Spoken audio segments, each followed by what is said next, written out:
அனைவருக்கும் வணக்கம் மாணவர்களே. இன்றைக்கி நம்ம 4ஆம் வகுப்பு தமிழ் பாடத்தில் முதல் பருவம் பாடம் 9 பார்க்க போகிறோம். இந்த பாடத்தோட தலைப்பு என்ன அப்படின்னா, கரிகாலன் கட்டிய கல்லணை. இதில் ஒரு படம் கொடுத்துருக்கு பார்த்தீங்களா, இதுதான் இந்த அணையை கட்டின மன்னர் தான் கரிகாலன். இவர் தான் இந்த மன்னர் படம் இருக்குல்ல, இவர் தான் என்னது கரிகால மன்னன். இவர் கட்டின அணை தான் என்னது கல்லணை. இன்னைக்கு வரைக்கும் இந்த என்னது இன்றளவு இருக்குது இந்த கல்லணை. இந்த கல்லணை 2000 வருஷங்களுக்கு முன்னாடியே கட்டப்பட்ட ஒரு அணைக்கட்டு. அணைக்கட்டு அப்படிங்கிறது என்ன அப்படின்னா, பழைய காலங்களில் விவசாயத்துக்காக என்னது மழை, அந்த பருவமழை வர காலங்களில் என்னது அந்த மழைநீர் வீணாகாமல் போகிறதுக்காக, மழைநீர் என்னது சேமிக்கிறதுக்காக கட்டியிருக்காங்க. ஓகேவா? இதுக்கு பேர் தான் என்னது அணைக்கட்டு. அந்த மழைநீரெல்லாம் வீணாகாமல் சேமித்து வைக்கிறதுக்கு தான் என்னது இந்த அணைகளெல்லாம் என்னது கட்டியிருக்காங்க. ஸோ இதில் கரிகாலன் அப்படிங்கிற மன்னன் கட்டிய அணையை பற்றி தான் நம்ம என்ன பண்ண போகிறோம், இந்த பாடத்தில் பார்க்க போகிறோம். இப்போ பாடத்துக்கு போகலாம். எல்லோரும் உங்கள் தமிழ் பாடப்புத்தகத்தை எடுத்துக்கோங்க. கரிகாலன் கட்டிய கல்லணை பாடத்தலைப்பு கரிகாலன் கட்டிய கல்லணை. இந்த பாடம் ஒரு கலந்துரையாடல் மாதிரி கொடுத்துருக்கு.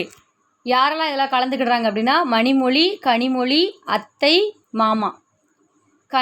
மணிமொழியும் கனிமொழியும் தங்களது முதல் பருவ விடுப்பில் திருச்சியில் உள்ள மாமா வீட்டிற்கு சென்றனர். கல்லணையை பார்க்க வேண்டும் என்ற விருப்பத்தினை மாமாவிடம் கூறினர். மாமாவும் அதற்கு இசைந்து தமது குடும்ப உறுப்பினர்களையும் அழைத்து கொண்டு கல்லணைக்கு செல்கிறார்.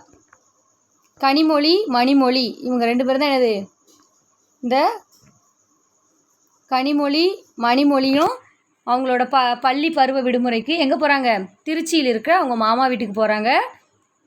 அங்கே போய் என்னது மாமா வீட்டுக்கு போனப்போ அங்கே என்ன சொல்கிறாங்க, கல்லணையை பார்க்கணும் எங்களுக்கு ரொம்ப ஆசையாக இருக்குது அப்படின்னு அவங்களோட ஆசையை மாமா கிட்ட சொல்கிறாங்க. மாமா உடனே என்ன சொல்கிறாரு, சரி கல்லணையை பார்க்க போகலாம் அப்படின்னு அவங்க குடும்பத்தில் இருக்கவங்களையும் கூப்பிட்டுட்டு எங்கே போகிறாங்க, கல்லணையை பார்க்குறக்காக போகிறாங்க.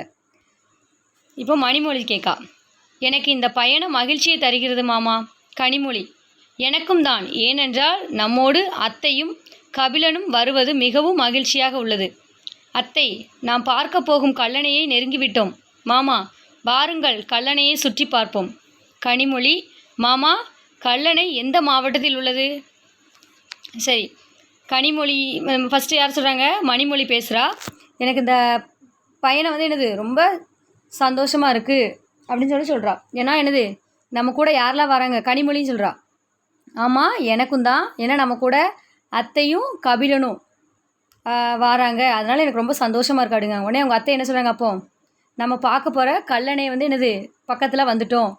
அவங்க பேருந்தில் பயணம் பண்ணும்போது பேசிக்கிட்டே போகிறாங்க. இந்த கல்லணை என்னது நெருங்கிட்டோம் அப்படின்னு சொல்கிறாங்க.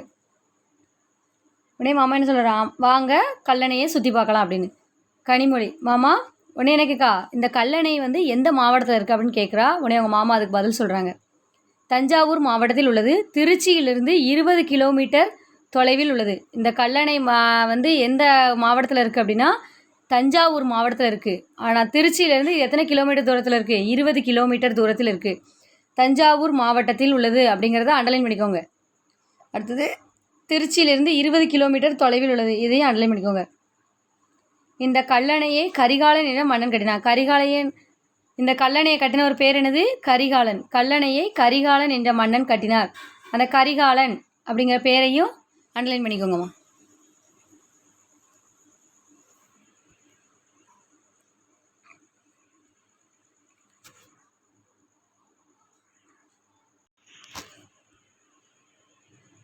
அடுத்தது மணிமொழி, கல்லணையை கட்டிய கரிகாலன் பற்றி தெரிந்து கொள்ள ஆர்வமாக உள்ளது மாமா. உங்களுக்கு தெரிந்த செய்தியை கூறுங்கள். இப்போ அவங்க அணைக்கிட்ட போயிட்டாங்க. உடனே மணிமொழி கேட்கா, கல்லணையை கட்டிய இந்த கரிகால மன்னனை பற்றி எங்களுக்கு தெரிஞ்சுக்கணும்னு ஆர்வமாக இருக்குது. அவங்கள பற்றின செய்தி உங்களுக்கு தெரிஞ்சால் எங்களுக்கு சொல்லுங்கள் அப்படின்னு கேட்குறாங்க. அத்தை, எனக்கு தெரியும், நான் கூறுகிறேன் கேளுங்கள். சோழ அரசர்களில் மிக முக்கியமான சிறப்புமிக்க அரசன் கரிகாலன் ஆவார். இவரது இயற்பெயர் வளவன் என்பதாகும். உடனே அத்தை என்ன சொல்கிறாங்க, எனக்கு தெரியும், நான் சொல்கிறேன் கேளுங்க அப்படின்னு சொல்கிறாங்க. சோழ அரசர்கள், இந்த கரிகால மன்னன் எந்த அரசரை இது பண்ணவங்கன்னா, சோழ அரசர்கள். நம்ம தமிழ்நாட்டை ஆண்ட மூவேந்தர்கள் சேர சோழ பாண்டியர்கள். இதில் சோழ அரசர்களில் என்னது ரொம்ப சிறப்பு வாய்ந்த அரசர் யார் அப்படின்னா இந்த கரிகாலன். கரிகாலன் அப்படிங்கிற மன்னர். இவரோட இயற்பெயர் என்ன அப்படின்னா வளவன். ஏன் இவரை கரிகாலன் சொல்கிறாங்கங்கிறத நம்ம அடுத்ததில் பார்ப்போம். ஓகேவா? கனிமொழி. இவரது பெயர் வளவன் என்று சொல்கிறீர்கள். அப்படியானால் கரிகாலன் என்று பெயர் எப்படி வந்தது? மாமா, கரிகாலன் என்பதற்கு கருகிய காலை உடையவன் என்பது பொருள். இளம் வயதில் இவருக்கு ஏற்பட்ட தீ விபத்தின் காரணமாக இப்பெயர் இவருக்கு வழங்கலாயிற்று. மணிமொழி. கல்லணை எவ்வளவு நீளமாகவும் பார்ப்பதற்கு எவ்வளவு அழகாகவும் இருக்கிறது. இந்த கல்லணையை கட்ட கரிகாலன் எடுத்துக்கொண்ட முயற்சியை கூறுங்கள் மாமா. சரி, உடனே கனிமொழி என்ன கேட்காங்க? இவரது பெயர் வளவன் சொல்கிறீங்கல்ல, அப்படின்னா இவர் ஏன் கரிகாலன் சொல்கிறீங்க, இவருக்கு ஏன் இந்த பெயர் வந்துச்சு அப்படின்னு சொல்லி கேட்காங்க. உடனே மாமா என்ன சொல்கிறாரு? கரிகாலன்னா என்ன பொருள் அப்படின்னா கருகிய காலை உடையவன். கரிகாலன் அப்படிங்கிறதுக்கு என்ன பொருள்மா? கருகிய காலை உடையவன். இவருக்கு இவரோட சின்ன வயசில் என்னது ஒரு தீ விபத்து ஏற்படுச்சு. அதில் இவரோட ஒரு கால் என்ன ஆயிட்டு, அந்த தீ விபத்தில் இவரோட ஒரு கால் வந்து கருகிட்டு, அதனால தான் இவரை வந்து என்ன சொல்கிறாங்க அப்படின்னா கரிகாலன் அப்படின்னு சொல்லி சொல்கிறாங்க. அடுத்தது இதை அப்படியே பேசிகிட்டே வரும்போது என்னது அந்த கல்லணையை பார்க்குறாங்க. உடனே மணிமொழி என்ன சொல்கிறா? கல்லணை எவ்வளவு, அந்த கல்லணை வந்து என்னது ரொம்ப பெரிய ரொம்ப நீளமான ஒரு நீளமாகவும் ரொம்ப பார்க்குறதுக்கு ரொம்ப அழகாகவும் இருக்கும். நேரில் பார்க்குறதுக்கு அந்த இடமே என்னது ரொம்ப அழகாக இருக்குமா. அப்படிப்பட்ட இடத்த பார்த்து என்னது எவ்வளோ அழகாக இருக்குது அப்படின்னு சொல்லி சொல்கிறார். இந்த கல்லணையை கட்டின அடுத்து என்ன கேட்கா? இந்த கல்லணையை கட்டின கரிகாலன் வந்து எவ்வளோ முயற்சி எடுத்தார், அதை பற்றி கொஞ்சம் சொல்லுங்கள் மாமா அப்படின்னு சொல்லி கேட்குறா. மாமா, சரி கூறுகிறேன்.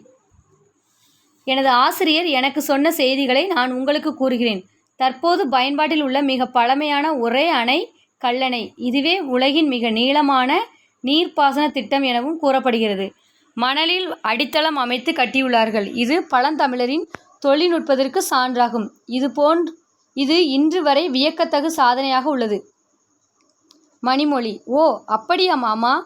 மாமா. ஆம், காவேரியில் அடிக்கடி பெருவெள்ளம் வரும். ஆனால் அந்த நீர் எதற்கும் பயன்படாமல் கடலுக்கு சென்று விடும். மக்கள் மழைக்காலத்தில் வெள்ளப்பெருக்காலும் கோடை காலத்தில் நீரின்றியும் மக்கள் துயரப்படுவதைக் கண்டு அதனை தடுக்கும் பொருட்டு பெரியதோர் அணையை கட்ட முடிவெடுத்தான் கரிகாலன். மணிமொழி. அப்போதே இரும்பு கம்பிகள் சிமெண்ட் இருந்ததா மாமா? உடனே மாமா சொல்கிறாங்க. கனிமொழி வந்து கல்லணை கட்டுறதுக்கு கரிகாலன் எவ்வளோ முயற்சி பண்ணார், எங்களுக்கு கொஞ்சம் சொல்லுங்கள் மாமா அப்படின்னு கேட்டாங்கல்ல. அதுக்கு மாமா பதில் சொல்கிறாங்க. சரி, நான் சொல்கிறேன். எங்கள் ஆசிரியர் எனக்கு சொன்ன செய்திகளெல்லாம் நான் உங்களுக்கு என்ன பண்ணுறேன் சொல்கிறேன் அப்படின்னு சொல்லி சொல்கிறாரு. தற்போது இன்னைக்கு வரைக்கும் அந்த கல்லணை பயன்பாட்டில் இருக்கிற பழமையான அணைக்கட்டில் ஒன்று தான் என்னது இந்த கல்லணை. இன்றளவு அது என்னது அதோட உறுதித்தன்மையில் கொஞ்சம் கூட எந்த ஒரு சிதைவுமே இல்லை. ரொம்ப கம்பீரமாக வலிமையாக இருக்கிற ஒரு அணைக்கட்டு தான் என்னது இந்த கல்லணை. ரொம்ப பழமையான நீர்ப்பாசன திட்டமும் உலகத்திலேயே மிக பழமையான நீர்ப்பாசன திட்டம் அப்படின்னு என்னது இந்த கல்லணை தான் சொல்கிறோம். இதோட அடித்தளம், அந்த அணைக்கட்டோட அடித்தளம் வந்து மணலெல்லாம் என்னது கட்டியிருக்காங்க. மணலில் தான் என்னது அடித்தளம் கட்டியிருக்காங்க. இது வந்து பழந்தமிழரின் தொழில்நுட்பத்திற்கு ஒரு சிறந்த சான்றாக இன்றளவும் விளங்குது. இன்றைக்கும் நம்ம என்னது கல்லணையை போய் பார்க்கலாம். ரொம்ப உறுதியாக இருக்கிற ஒரு அணைக்கட்டு வந்து என்னது இந்த கல்லணை.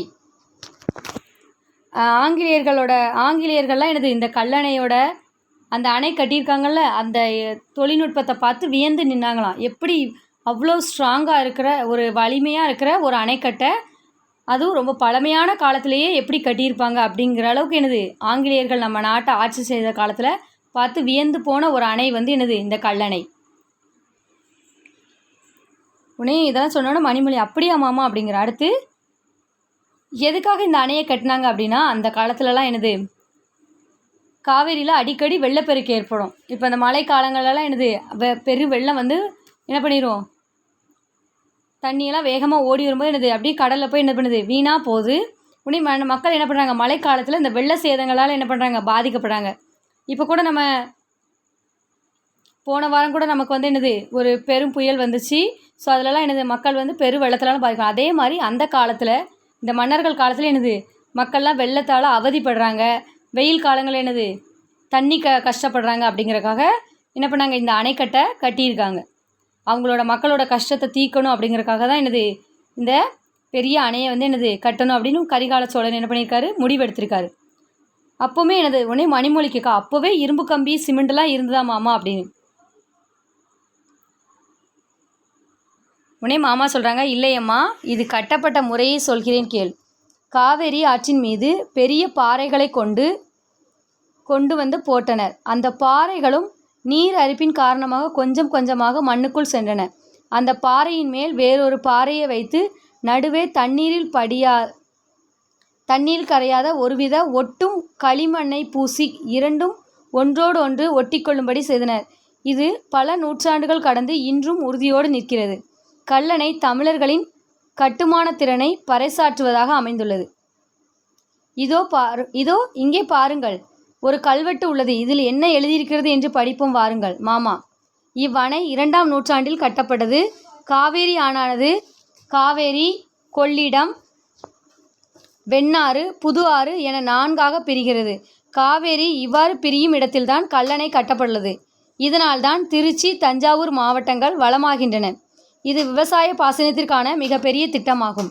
அத்தை, மதிய உணவு கொண்டு வந்துள்ளேன். மரநிழலில் அமர்ந்து அனைவரும் உணவு உண்போம் வாருங்கள். கனிமொழி, கல்லணை பார்ப்பதற்கு கண்ணையும் கருத்தையும் கவரும் வகையில் அமைந்துள்ளது. எனவே கரிகாலனுக்கு நன்றி கூறுவோம். மணிமொழி, கல்லணை உள்ளவரை கரிகாலனின் புகழ் நிலைத்து நிற்கும். உடனே மாமாட்ட கேட்குறா, சொன்னாங்கள்ல மாமா வந்து அப்போவுமே சிமெண்ட் இதெல்லாம் இருந்துச்சான்னு கேட்டாங்க. உடனே அவங்க மாமா அதுக்கு என்ன பதில் சொல்கிறாங்க, இல்லைம்மா, அப்போ சிமெண்ட்லாம் கிடையாது. இந்த கல்லணை வந்து எப்படி கட்டியிருக்காங்க அப்படின்னா, காவேரி ஆற்றுல பெரிய பெரிய பாறைகள்லாம் என்ன பண்ணாங்க, கொண்டு வந்து மேலே என்ன பண்ணாங்களா, அந்த தண்ணிக்குள்ளே தூக்கி போடுறாங்க. அப்படி போட்டு தண்ணி அந்த ஆற்றுல தண்ணி போகும்போது அந்த பாறைகள்லாம் என்ன பண்ணுது, அந்த அரிப்புனால அப்படின்னுது ஒன்று மேலே ஒன்று அப்படியே விழுந்து மண்ணுக்குள்ளேயே அப்படியே அமுங்கிட்டு, அந்த பாறைக்கு மேலே 2 பாறை ஒட்டுற இடத்துல என்ன பண்ணுறாங்க, ஒரு விதமான தண்ணியில் கரைஞ்சி போகாத, தண்ணி பட்டால் அது என்னது கரையாது, அப்படிப்பட்ட ஒரு விதமான களிமண்ணை கொண்டு என்ன பண்ணுறாங்க, 2 பாறைகளுக்கு நடுவில் பூசி என்ன பண்ணியிருக்காங்க, அப்படியே அந்த பாறைகளை மட்டுமே என்னது ஒட்டி கட்டியிருக்காங்க. இது வந்து பல நூற்றாண்டுகள் கடந்தும் இன்றும் உறுதியோடு இருக்கிறது. ஆனால் இன்னைக்கு வரைக்கும் இந்த கல்லணையில் எந்த ஒரு பிரச்சனையுமே இல்லை, ரொம்ப உறுதியாக இருக்கிற ஒரு அணைக்கட்டு அப்படின்னு சொல்கிறாங்க. கல்லணை தமிழர்களின் கட்டுமான திறனை பறைசாற்றுவதாக அமைந்துள்ளது.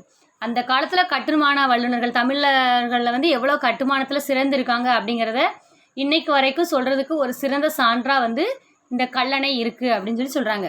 அடுத்து கபிலன் வந்து என்னது, அங்கே ஒரு கல்வெட்டு இருக்குது, அதில் என்ன எழுதியிருக்குன்னு படிப்போம் அப்படின்னு சொல்கிறான். உடனே மாமாவை சொல்கிறாங்க, அதில் வாசிக்கிறாங்க, இவ்வணை 2ஆம் நூற்றாண்டில் கட்டுவது. இந்த கல்லணை வந்து எந்த வருஷம் எப்போ கட்டியிருக்காங்க அப்படின்னா 2ஆம் நூற்றாண்டு. இப்போ 21ஆம் நூற்றாண்டு நடக்கு. அது வந்து என்னது 20வது நூற்றாண்டில் கட்டப்பட்ட ஒரு அணை.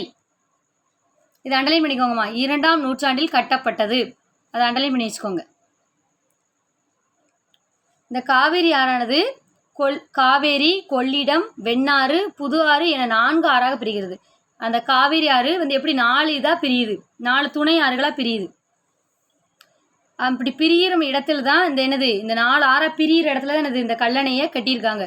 இந்த கல்லணை இருக்கிறனால தான் திருச்சி, தஞ்சாவூர் மாவட்டங்கள் வந்து இன்றைக்கும் வளமாக இருக்கிறதுக்கு இந்த கல்லணை ஒரு காரணம். இது விவசாய பாசனத்திற்கான மிகப்பெரிய திட்டமாகும். இது வந்து விவசாயத்தை பாதுகாக்கணும் அப்படிங்கிறதுக்காக கட்டப்பட்ட ஒரு பெரிய பாசன திட்டமாக்கும் அப்படின்னு சொல்கிறாங்க. உடனே அப்படியே சொல்லி பேசிக்கிட்டே வரும்போது அவங்க அத்தை என்ன சொல்கிறாங்க, மத்தியான உணவு கொண்டு வந்திருக்கோம், எங்கேயாவது ஒரு மர நிழலில் உட்காந்து சாப்பிடுவோம் அப்படின்னு சொல்கிறாங்க. அப்படியே அவங்க பேசிகிட்டே போகும்போது என்ன சொல்கிறாங்க, கனிமொழி, கல்லணை பார்ப்பதற்கு கண்ணையும் கருத்தையும், கல்லணை வந்து பார்ப்பதற்கு கண்ணையும் கருத்தையும் கவரும் வகையில் அமைந்துள்ளது. இதெல்லாம் கேட்டு நம்ம கண்ணுக்கு மட்டும் இல்லை, நம்ம கருத்துக்கும் நிறைய விஷயங்களை தெரிஞ்சுக்கிட்டோம். இந்த கரிகாலனோட இதெல்லாம் செஞ்சதுக்கு இந்த கரிகாலனுக்கு நம்ம என்ன பண்ணணும், நன்றி கூறணும். இந்த கல்லணை இருக்கிற வரைக்கும் அந்த கரிகால மன்னனோட புகழ் வந்து இருக்கும் அப்படின்னு சொல்லியிருக்காங்க. இதோட இந்த பாடம் முடிஞ்சது. நீங்களாம் கல்லணையை பற்றி தெரிஞ்சுக்கிட்டீங்களா? நிறைய தெரியாத விஷயங்கள்லாம் தெரிஞ்சிருப்பீங்கன்னு நினைக்கிறேன். இந்த பாடத்தை எல்லாரும் ஒரு தடவை என்ன பண்ணணும், வாசிச்சிருக்கணும். அடுத்த வீடியோவில் மேம் வந்து உங்களுக்கு இந்த பாடத்தோட பயிற்சி வினாக்களை கொடுக்குறேன். ஓகேவா? தேங்க்யூ.